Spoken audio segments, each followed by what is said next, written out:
Fresh Squad, balik lagi dengan gue Cindy di podcast Versus. Nah, kalian tahu gak sih sebelum kita berbincang-bincang ya sama bintang tamu kita hari ini, kalian tahu gak sih kalau misalnya melahirkan itu sama aja kayak patah tulang tapi 20 tulang. Menurut lo aja. Kayaknya gue nggak sanggup sih, kayaknya nggak tahu. Tapi ya udah deh, kita ngobrol aja dulu sama Kak Vini dan Kak Iqbal. Halo. Apa kabar Kak? Baik. Kak Vini gimana? Alhamdulillah baik. Nah, sebelum kita ngobrol-ngobrol lebih jauh, kayaknya kita lebih afdol untuk nonton video berikut ini.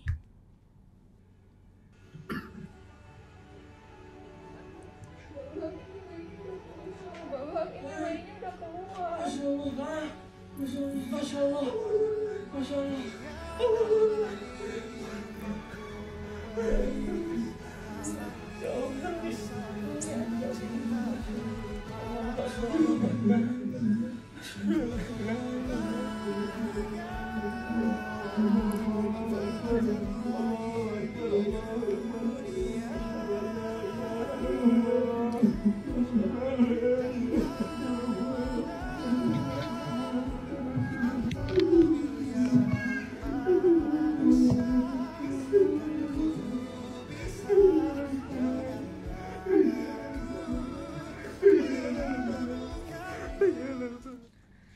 Wah, gue hampir menitiskan air mata.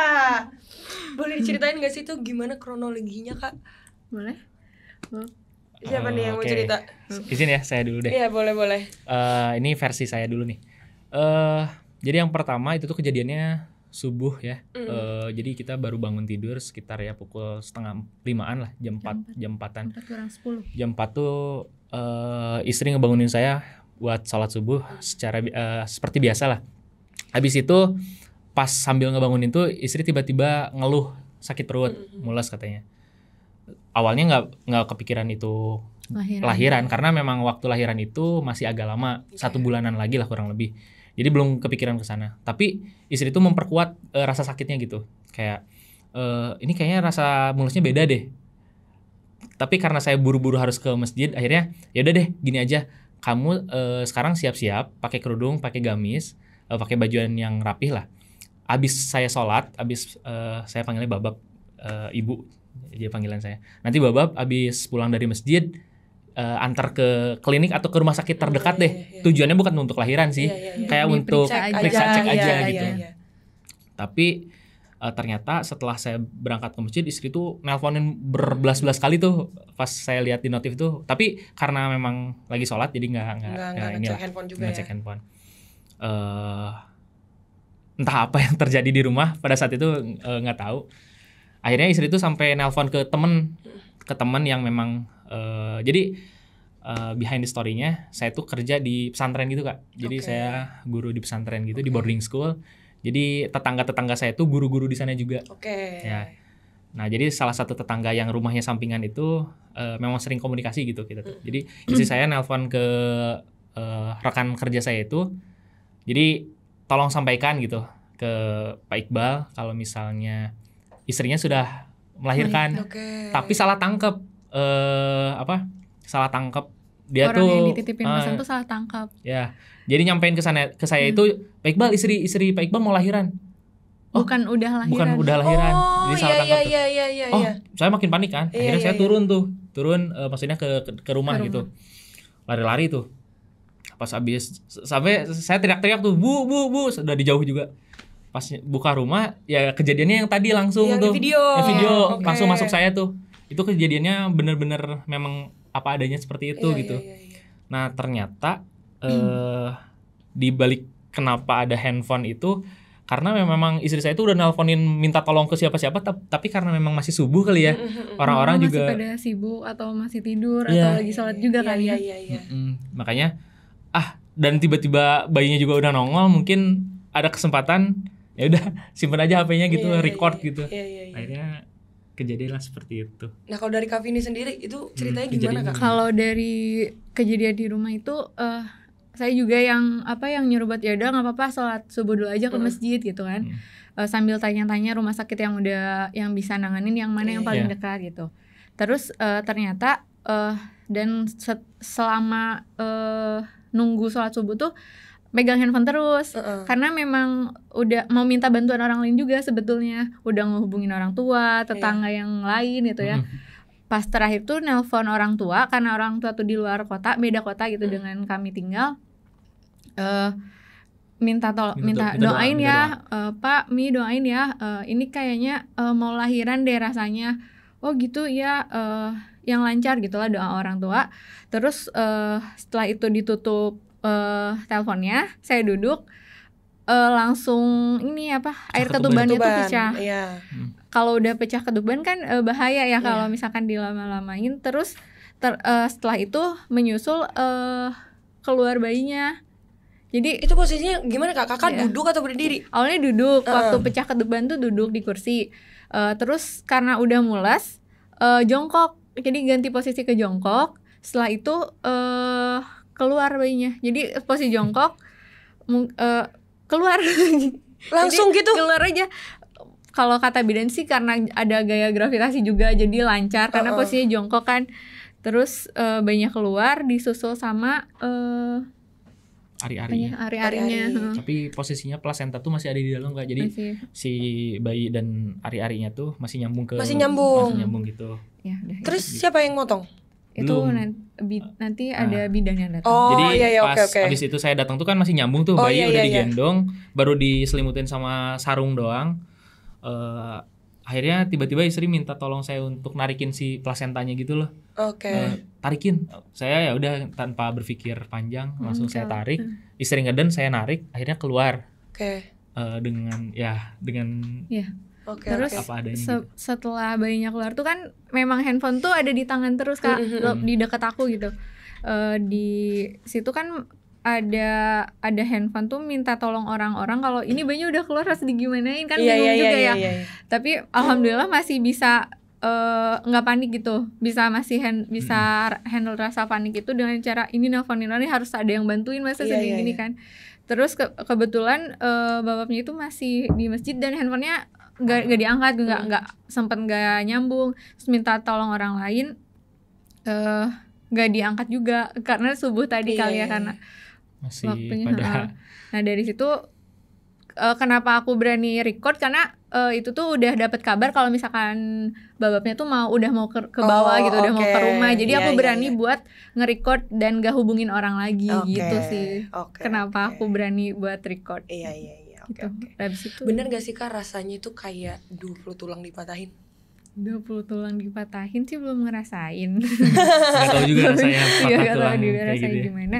Tapi kalau alhamdulillah udah melahirkan 2 kali, dua-duanya diperlancar dan minim drama sih Kak. Jadi apa ya Bob? Kayak dia tuh dikasih anugerah gitu loh Kak. Rasanya. Buat mungkin kalau apa ya, nyari tahu cerita latar belakangnya, dia pun lahirannya di depan gang gitu Kak. Jadi dia waktu dilahirkan, waktu di bayinya tuh sama ibunya gitu ya, sama uminya, memang lahiran tuh bener-bener ya udah lagi jalan gitu menuju ke bidan kali ya, keluar aja gitu, segampang itu. Dan anak pertama pun sama, kalau memang telat sepersekian menit aja itu tuh udah lahiran di mobil gitu, karena kepala tuh udah nongol. Dan itu pun dari apa ya, rentang kontraksi ke benar-benar persalinan tuh deket banget gitu. Cepet banget ya. Cepet banget ya. Anak yang pertama pun dan anak kedua pun sama gitu. Jadi rasanya mungkin di aku nggak sesakit itu. Iya, itu karena alhamdulillah banget. Semuanya kayak dipercepat aja gitu Kak. Proses dari kontraksi sampai melahirkan tuh cepet gitu. Jadi apa ya, dipermudah aja alhamdulillah. Emang anugerah dari Allah aja gitu. Iya. Kita sih ngerasanya gitu. Berarti ini persalinannya lebih cepat dari yang diperkirakan ya? Betul. Nah ini emang rencananya kalau mau ada sesuai gitu, melahirkannya niatnya mau di dekat-dekat situ atau gimana? Oke, jadi balik lagi ke, jadi kita tuh kan punya teman-teman kerja gitu ya. Salah satu rekan kerja saya tuh istrinya ada yang bidan gitu kan. Jadi selama ini hamil itu kontrol itu memang selalu ke bidan, dokter spesialis anak gitu. Tapi untuk rencana melahirkan tuh di bidan karena lebih nyaman aja gitu, kenal sama bidannya, terus nyaman bisa di rumah. Tapi di hari H itu bidan yang lagi yang sering kita kontrol itu kebetulan lagi umroh, jadi bener-bener nggak Oke, bisa. bener-bener lagi nggak ada nggak ada banget ya. Bener-bener lagi Oke, umroh iya, gitu. Iya. Makanya gitu deh. sih. Terus memang jarak bukan HPL gitu ya. Kalau di istilah hamil tuh kan ada HPL ya, hari perkiraan Kiraan lahir. Itu memang maju Belum- 1 bulan, memang belum waktunya. Oke, iya. Berarti di Usia kan 8 8 bulan. 8 bulan, 36 Iya. weeks. Nah, setelah melahirkan kondisi Kak Vini ya. Kak Vini ini tetap diperiksa sama dokter nggak sih? Setelahnya sama anaknya juga, maksudnya apa nunggu siangan dulu dibawa ke dokter atau langsung? Nah, jadi abis kejadian itu kan akhirnya saya minta tolong rekan-rekan yang lain lagi kan, teman-teman gitu. Akhirnya ada tuh waktu jam 5-an lah, jam 5 ke setengah 6-an, akhirnya ada yang bisa bantu buat nyariin bidan gitu. Nyariin bidan. Akhirnya pokoknya cari ke rumahnya lah, karena kan nggak ada yang praktek juga kan yang jam segitu. Akhirnya ada tuh yang benar-benar itu saya berjasa banget lah bagi kami itu, teman-teman kami itu. Jadi akhirnya datang, dan oh iya, tetangga-tetangga itu berdatangan gitu loh Kak. Setelah itu tuh jadi istri-istri teman saya tuh pada datang buat nolongin gitu. Ada yang ngebersihin darah, ada yang pokoknya rumah kita tuh kayak darah tuh berserakan di mana-mana gitu. Iya. Kebayang sih, kebayang. Oke, terus gimana? Bidannya, jadi bidan tuh datang setelah kita 1 jaman sekitar 45 menit sampai 1 jam, bidannya baru datang buat nolongin ini gunting dan lain-lain gitu. Ari-ari, terus ngecek periksa di dalam gimana gitu kan setelah melahirkan. Tapi setelah itu setelah dicek bidan yang ke rumah itu alhamdulillah kondisinya baik, 2 ibu dan anaknya. Terus sorenya karena praktek dokter DSA itu sore, Obgyn dan DSA itu sore, jadi kita sorenya tuh datang juga gitu ke dokter. Jangan nunggu sampai sore dulu karena memang prakteknya buat jadi kalau pertolongan pertama kemarin sih sama bidan, cuman sorenya kita cek lagi di USG dan lain-lain DSA. Dan alhamdulillah semuanya baik-baik. Alhamdulillah ya kalau kayak gitu ya. Nah, waktu tadi ini anak kedua berarti? Iya, betul. Anak pertama itu lahirannya gimana Kak? Normal atau sesar? Ya, betul, normal banget malah. Normal berarti ya. Ya tadi benar-benar dimudahkan gitu dari anak pertama sampai anak kedua tuh. Bahkan saya tuh udah punya rencana pengen ngevlog gitu loh Kak, udah nyiapin kamera, udah buat kenang-kenang ala-ala lah. Tapi pas datang ke klinik, pas saya balik nyari kamera gitu, pas balik ke itu tuh udah nongol gitu. Udah lahiran. Secepat itu gitu. Makanya ya memang anugerah deh. Jadi kejadiannya hampir sama, cuman kalau yang pertama itu sempet dibawa ke klinik gitu. Oke. Nah Kak Vini, sakitan yang pertama apa yang kedua? Yang pertama. Karena mungkin pertama kali ya. Iya, pertama kali sama. Oke. Nah, banyak yang ikut terharu kan ngelihat video Kak Vini dan Kak Iqbal ini. Setelah lihat video itu, tanggapan kalian tuh gimana sih? Setelah ngelihat kayak netizen yang ngelihat gitu. Tanggapan kalian pertama kali gimana tuh? Gak expect ya? Iya, sebetulnya untuk upload video, karena kita sebelumnya bukan content creator juga ya. Jadi kayak TikTok kita tuh isinya ya arsip-arsip keluarga aja gitu, buat kenang-kenangan. Nah, setelah video itu di-upload, ternyata banyak mengundang perhatian orang-orang ini. Iya, orang-orang, dan terharu sih kayak komen-komennya tuh setiap kejadian ada positif dan negatif ya, tergantung kita ngelihatnya dari yang mana, dan kita lebih fokus ke yang positifnya gitu. Oh ternyata sepositif ini sepositif gitu dampaknya. Dampaknya akhirnya banyak yang ngedoain juga kan. Walaupun yang ngehujat juga tetap bikin nyakitin sih, cuman gak dipikirin. Ya udah mungkin dari 100% ya 20 atau 30% lah. Masih 70. Ada yang ngehujat. Masih ada Kak. Jadi itu kan maksudnya itu kan hal yang membahagiakan untuk keluarga. Mereka lebih fokusnya ke ngerekamnya itu loh Kak. Sempet videonya itu. Jadi mereka nganggapnya itu settingan. Iya, jadi mungkin karena proses melahirkan tuh biasanya kan repot, dramatis gitu ya. Sakit kok sempet sih, mana sendirian kok sempet gitu sih ya, gitu. Itu kayak mereka membandingkan dengan yang kisah mereka gitu, atau apa yang pernah dialami gitu, kayak nggak mungkin nih orang ngelahirin sampai sempet-sempetnya mikirin. Ya beda-beda kan kejadian semua. Iya, itu makanya benar. Tapi maksudnya kok bisa banget ya. Itu maksudnya itu kan suatu anugerah ya buat keluarga juga. Nah, berarti itu hal yang paling yang negatifnya ya. Iya. Yang negatifnya berarti itu yang paling kalian inget ya, kata-kata yang kayak gitu ya. Iya. Atau ada lagi? Kalau yang positifnya sebenarnya dengan kejadian mengupload video melahirkan sendiri itu banyak juga yang komen bukan kejadian satu-satunya gitu loh Kak. Iya. Ternyata banyak juga gitu yang berpengalaman melahirkan sendiri. Tetapi bedanya ya alhamdulillah kita dikasih kemampuan buat ada videonya gitu, ada ininya. Mungkin banyak orang juga yang pengen gitu mengabadikan momen tersebut, cuman yang karena memang nggak sempet atau nggak kepikiran, akhirnya momennya berlalu begitu saja gitu. Ya kita dikasih kesempatan itu dan itu kita anggap sebagai anugerah sih. Iya, benar. Jadi arsip banget gitu. Nanti anak-anak udah gede diliatin bisa kan. Bisa kasih lihat benar-benar. Nah sekarang boleh diceritain dong kalian itu kesehariannya sibuk ngapain aja nih? Satu-satu atau gimana nih? Oke. Maaf ya, saya terus ya. Gak apa-apa. Aslinya juga kayak gini, lebih dominan saya. Jadi kalau saya tadi ya, saya adalah sebagai pengajar di salah satu boarding school di Sukabumi. Jadi saya akhir-akhir ini memang fokusnya kerja sebagai pengajar aja di sana. Kalau istri itu ibu rumah tangga awalnya. Cuman setelah kejadian ini kita dapat berkah dan anugerah ya, rezeki juga gitu. Akhirnya tiba-tiba mendadak jadi konten kreator gitu. Jadi benar-benar konten kreator itu dimulainya semenjak kejadian itu gitu. Tiba-tiba rame medsos kami, brand mulai berdatangan. Ya itu anugerah banget deh pokoknya. Rezeki banget. Tapi asli aku kepo nih Kak, asli video itu sebenarnya panjang. Dari ada awal 12 menit. Oh, 12 menit. Tapi yang kita upload tuh 58 detik. Oh, berarti itu dari awal banget tuh ada tuh. Udah keluar sebetulnya. Jadi udah kalau dari awal banget enggak sempat. Iya sih benar. Pas udah tenang, pas udah gendong bayinya. Baru di-record dan kita beres-beres lah. Sampai pindah ke kamar, ke kasur gitu ada sebetulnya. Okay. Cuman belum di-share aja. Walaupun yang pertama pun itu kalau di bagian bawahnya kan kayak ditutupin gitu ya, di blur. Itu soalnya daerah kan. Iya. Takut di ban sama sama IG atau TikToknya. Makanya yang aman 50 detik ini deh. Ya udah ini dulu aja yang diupload.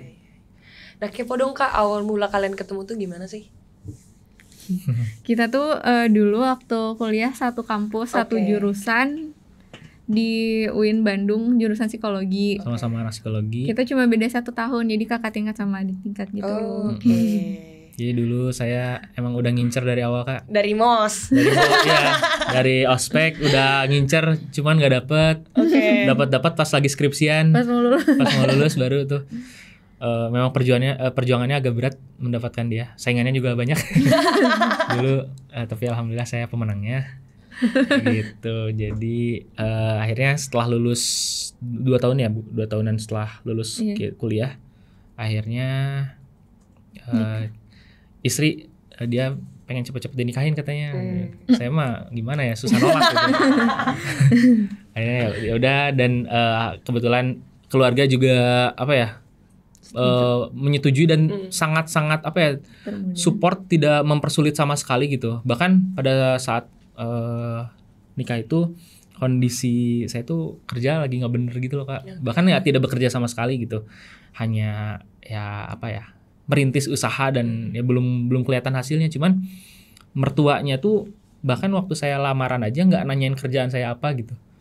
Sampai segitunya. Tapi nanya itu kayak visi ke depannya tuh kamu mau ngapain ketika sudah menikah gitu.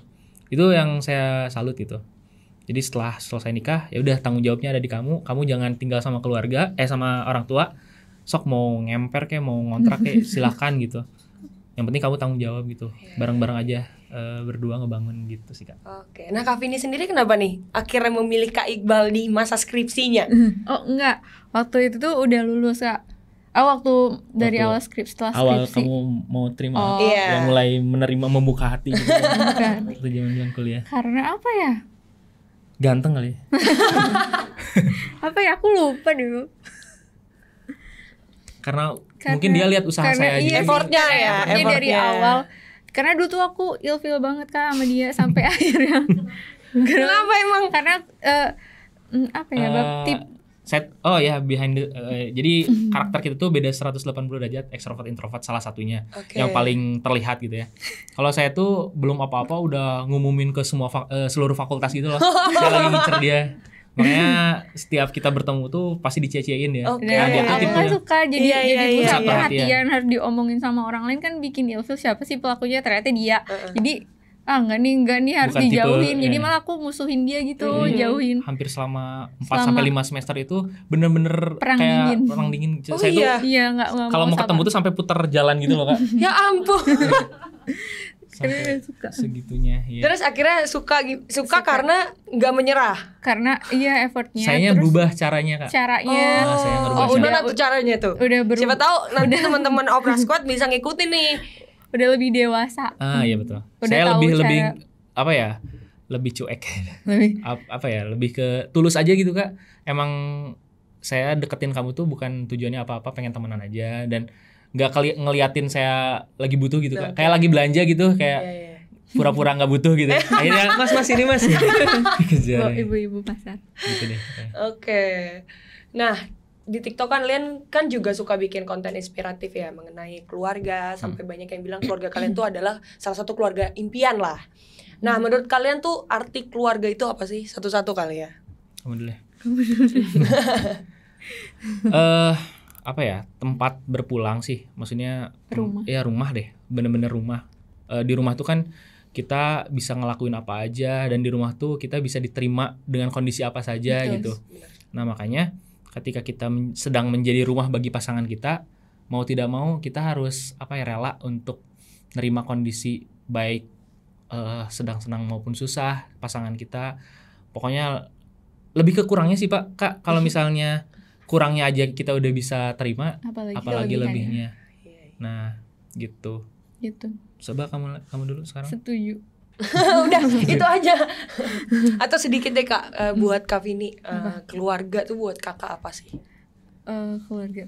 Tempat pulang sih kalau aku sekarang gambarin, karena apapun aku orangnya itu susah mengungkapkan sesuatu, dan kalau bareng dia itu aku bisa mengungkapkan semuanya, dan benar-benar teman aku, sahabat, suami itu cuman berani ke dia gitu Kak. Karena aku deket sama orang itu punya sahabat, tapi nggak bisa semuanya disampaikan kecuali ke dia.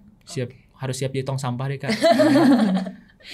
Mungkin karena kita backgroundnya sama-sama psikologi, jadi kita memang punya bisa mendengar mungkin ya, bisa mendengarkan dan peka mungkin ya.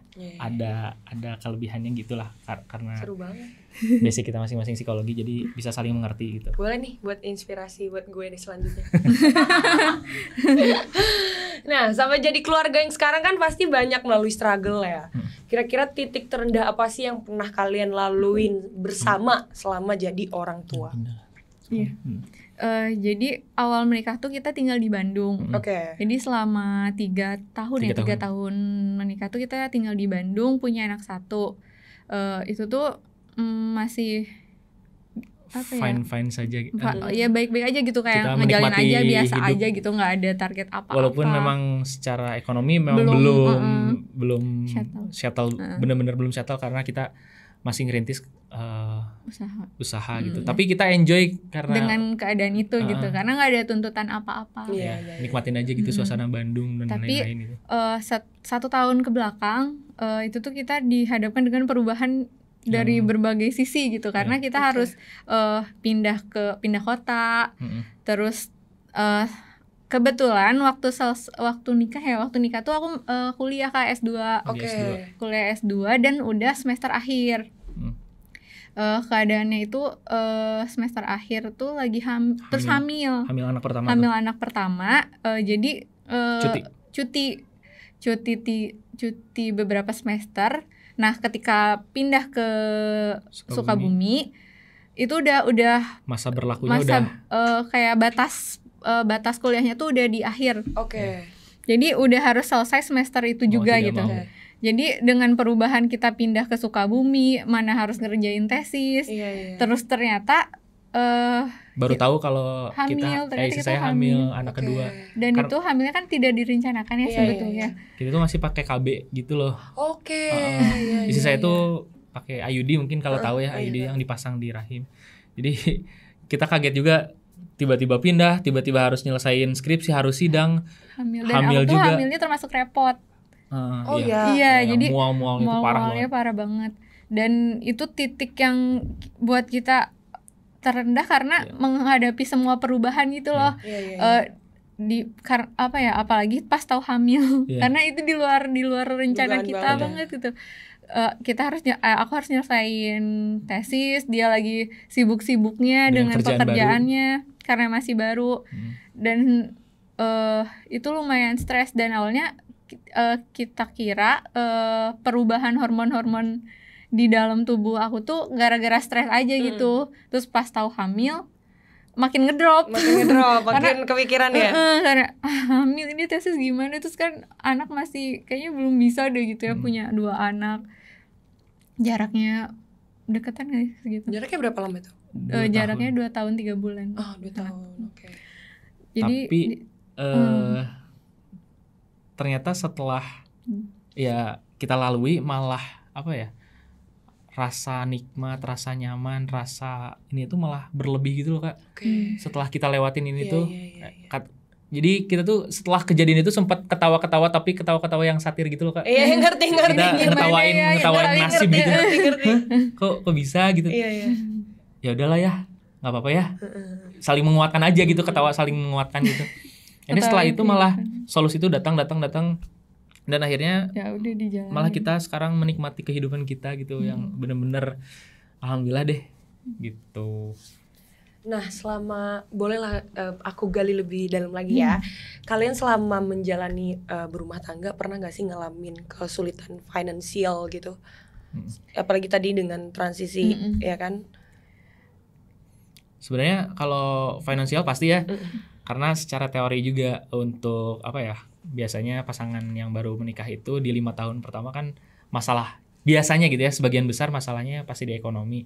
Dan kalau kita sih ngerasanya di 2 tahunan lah. 2 tahun. Oh, kalau 1 tahun awal kita masih enjoy tabungan our life gitu. Ya, karena menikah masih ada kan waktu itu. Terlalu enjoy. Kita lupa nge-manage gitu, yang awalnya nggak gede juga sih sebenarnya, cuma 2 digit doang. Cuman setelah 1 tahun menikah, sebenarnya saya tetap usaha gitu. Maksudnya tetap punya usaha gitu, punya usaha untuk dagang dan lain-lain lah. Tapi ternyata besar pasak daripada tiang. Dia besar pasak daripada tiang gitu. Kita tuh nggak ngitung gitu pengeluaran dan lain-lain itu. Sampai akhirnya di satu titik di 1 tahun itu rekening di saldo tuh tinggal berapa ratus ribu gitu, dan kita nggak ngecek itu gitu. Oh, nggak ngecek. Terus kita juga orangnya ya udah gitu loh. Jadi ya udah nggak usah pusing. Kita tuh ngerasanya tetap punya pemasukan, tapi ternyata pengeluaran kita lebih besar daripada itu. Iya. Kaget, langsung mikir gitu harus gimana. Sempet sih kita bener-bener saya masih ingat betul, uang di dompet saya tuh tinggal 56.000, dan kita nggak tahu dapat uang tuh mau kapan. Sedangkan 1 minggu ke depan itu harus bayar kontrakan, harus bayar tagihan-tagihan gitu. Kita bingung gitu, 56.000 harus diapain nih, sedangkan kita harus tetap hidup gitu. Akhirnya kita beli beras sama telur gitu, makan aja terus-terusan itu gitu.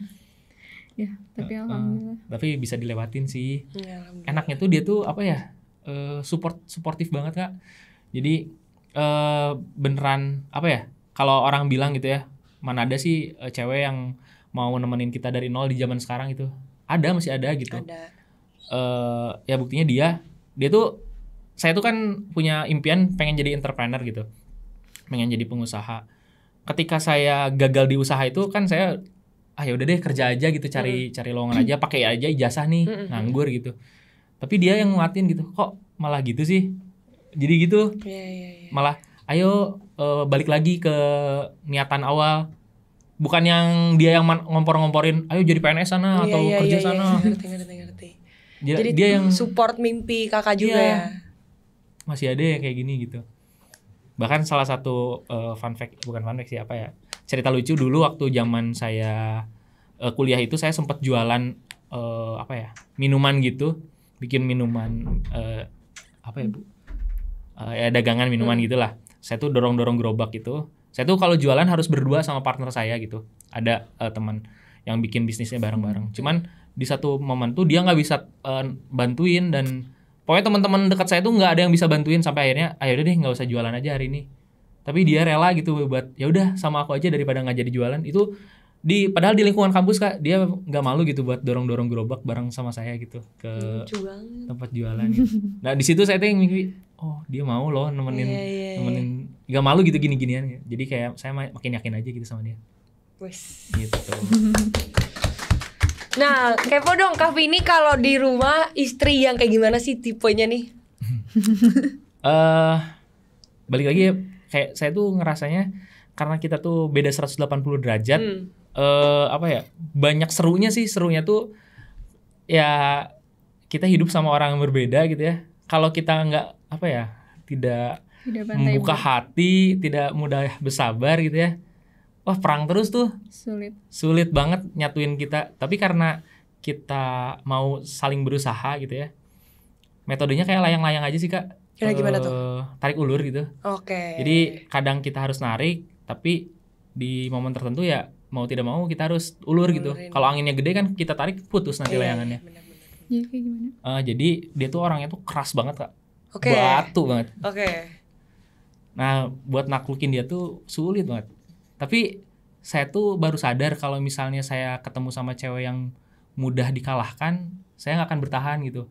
Saya akan mencari perempuan yang lain gitu. Tantangan ya, saya tuh suka challenge gitu. Iya. Tapi dia tuh selalu ngasih challenge, akhirnya tertantang terus kan. Iya.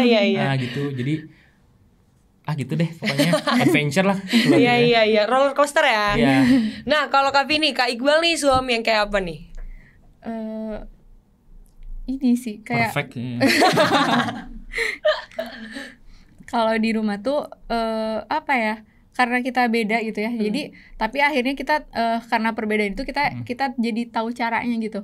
Cara buat dia, kalau kita maunya dia gimana, nah kasih cara yang kayak misalkan aku minta bantuan nih, misalkan pekerjaan rumah aku udah nggak bisa handle, caranya aja yang disesuai biar dia kerjain tuh kayak gimana gitu. Jadi bab tolong ini dong mandiin abang misalkan, tinggal bilang aja, karena dia orang yang apa ya, kurang inisiatif. Tapi mau kalau misalkan diminta tolong. Iya, emang ada beberapa cowok kayak gitulah ya. Daripada tiba-tiba ngambek gitu. Bener. Ini tuh ngambek kenapa gitu. Mending ya udah daripada sebelum ngambek kasih aja sarannya apa gitu. Kayak tolong ini dong, tolong masak ini, tolong kasih makan abang. Jadi dia mau kalau misalkan diminta tolong ngurusin rumah, ngurusin anak, dia masih mau. Jadi aku tuh suami idaman gitu ya. Jadi dia mau gitu sih. Kalau di rumah kita tektokan aja ngerjain semuanya berdua, bener-bener berdua kan, kita nggak ada yang bantu juga sih di rumah. Jadi kita dari awal nikah tuh sampai punya anak 2 tuh bener-bener yang nggak ada bantuan. Ya sesekali orang tua datang ya cuman untuk berkunjung aja sih. Iya. Itu sih. Sisanya jadi kita struggle berdua gitu. Ada pesan gak nih Kak untuk para Opera Squad, apa aja sih yang harus disiapin untuk membina rumah tangga? Ada gak nih tips-tips dari Kakak? Kalau misalkan rumah tangga tuh, kalau kita yang mungkin pernikahan kita baru seumur jagung gitu. Tapi yang udah kita pelajari ke belakang tuh ternyata kalau di dalam bina rumah tangga tuh perlunya kompromi. Dengan perbedaan-perbedaan yang ada, kita cari jalan tengah dengan cara berkompromi. Maka di situ ada jalan buat melaluinya gitu. Dan jalan itu gimana caranya buat enak ke dua belah pihak. Jadi caranya kompromi. Terus ada yang namanya? Ada lagi yang mau ditambahin? Kalau saya sih yang pertama komunikasi ya. Komunikasi itu penting banget. Ya kita tahu lah, banyak orang yang nggak bertahan di pernikahan itu. Masalah utamanya gara-gara komunikasi doang sebetulnya. Masalah ekonomi, karena gara-gara nggak dikomunikasiin, ya akhirnya pisah gitu. Tapi apapun masalahnya kalau dikomunikasiin sebetulnya bisa dilalui gitu. Yang kedua, yaitu saling Kak. Yang tadi yang layang-layang itu teorinya. Pokoknya tarik ulur aja. Ada kalanya suami narik, tapi ada kalanya juga suami harus ngulur gitu. Begitupun sebaliknya gitu. Kalau sama-sama ngulur, udah lepas layangannya. Begitupun sama-sama tarik, putus. Gitu. Itu sih paling saran dari Sejauh kami. ini itu. Nah kalau soal dikit lagi kalau soal ngalah-ngalahan itu gimana tuh? Oke. Sebenarnya yang lebih banyak ngalah kayaknya saya deh. Betul. Oh benar. Emang betul. Oh benar. Karena kayak tadi dia bilang kan aku batu. Karena dia aku tipikal yang batu, terus semuanya ngotot. Oke. Jadi Ambis banget. ambisius. Oke. Dan ketika satu tujuan nggak kecapai atau satu tujuannya beda sama dia yang ngalah. Oke. Kalau dari kamu jangan menderita. Iya betul. Tapi kita tuh ngerasanya ya, kalau misalnya saya ketemu sama orang yang sesantai saya lagi, nggak akan bener Kak.